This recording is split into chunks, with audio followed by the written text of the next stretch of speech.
Each and everyone.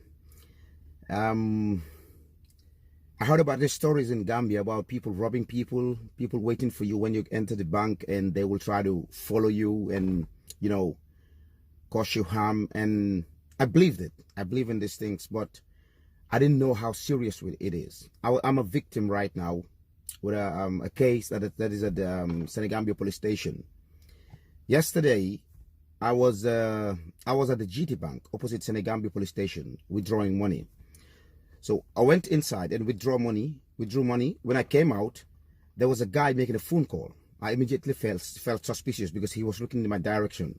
So I entered my car and lowered my glasses so he wouldn't see my eyes if I'm reading him. So I pretend to look at my phone and then still looking at him. He was still making a phone call, looking in my direction. I drove, and the moment I drove away, there were two other guys on a motorbike behind me, tailing me. As they followed me, I went to the SeneGambia roundabout and then turned once, twice to see if they're still following me, but they were still on my tail. I took the SeneGambia road towards Kadi. A lot of people who are familiar with that place will know.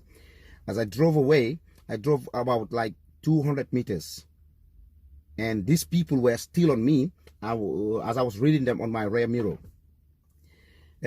mirror. When I reached at around Kadi, I stopped and made a phone call, a fake phone call, and then I turned around and drove fast so that they wouldn't see me. I was trying to see if that guy was giving them information, the guy I left at the main junction. So I come up to that guy and then slow down again so he can see my direction where I'm going. I took the road towards BB, from SeneGambia to BB, and few seconds these guys were behind me again. So what I wanted to do was to take them to the Palmarima checkpoint and tell this police that these guys are following me, they should arrest them. The moment I reached there and stopped, I was talking to the police like a normal traffic control. I think they read something. They drove away. So I was like, let me just go back to the bank. I talked to the police and they took two PIU officers who entered my car, and we drove back to the bank, at the GT Bank opposite SeneGambia. We didn't find anybody. We're looking around, and around about 2 minutes, I saw the same guy standing there making a phone call. So I came to him and I told him, hey, stop. And the police asked him what was he doing there. So I told him, you made a phone call, two phone calls, estimately 10 minutes and 7 minutes prior. And he looked at me. So they checked his phone and they saw that. So they took him to the SeneGambia police station. Questioning this guy, he was refusing.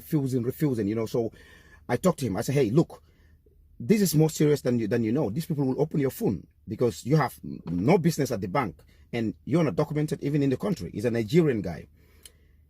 The moment I said that, and I said to him, if you agree, if you confessed, I can place a bail for them to release you. That's the moment the guy started talking. My plate number was in his phone. He texted it to a guy. He was, how to call it?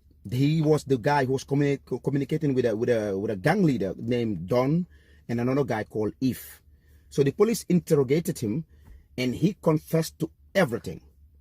He confessed to everything, how they operate, the gang leader, but he was refusing to give away the gang leader. And the police gave him a chance to call a guy, but he was refusing to say, come to the bed place, come to the bed place. I said that could be a code, that could be a emergency code that these guys will not throw up. So the police took him to the GT Bank, and then he made that call. I think his partner was standing somewhere watching the vicinity, and he disappeared somehow. So the police took me and my younger brother, and we took some other police officers with guns, So we went to SeneGambia at some hidden compound, very, very suspicious looking place. Then they found two other guys there who claimed that they are not connected to this guy who was following me, or how to call it, who was part of the operation about to rob me. The police left them there. But one of the guys is not documented. He's not documented in the country. He's a Nigerian. The other two guys are all Nigerians. To my surprise, they let them go. You understand? But the case is in SeneGambia police station, and I will make sure that this guy is prosecuted. I will make sure that he get what he deserves. And I am asking and begging each and every Gambian to be vigilant. I'm going to speak a little bit Wolof to be more specific. Gambian bi, domi Gambian bi, muy Sose bi, muy Olof bi, muy Pul bi, muy whoever it may be, cannot hurt someone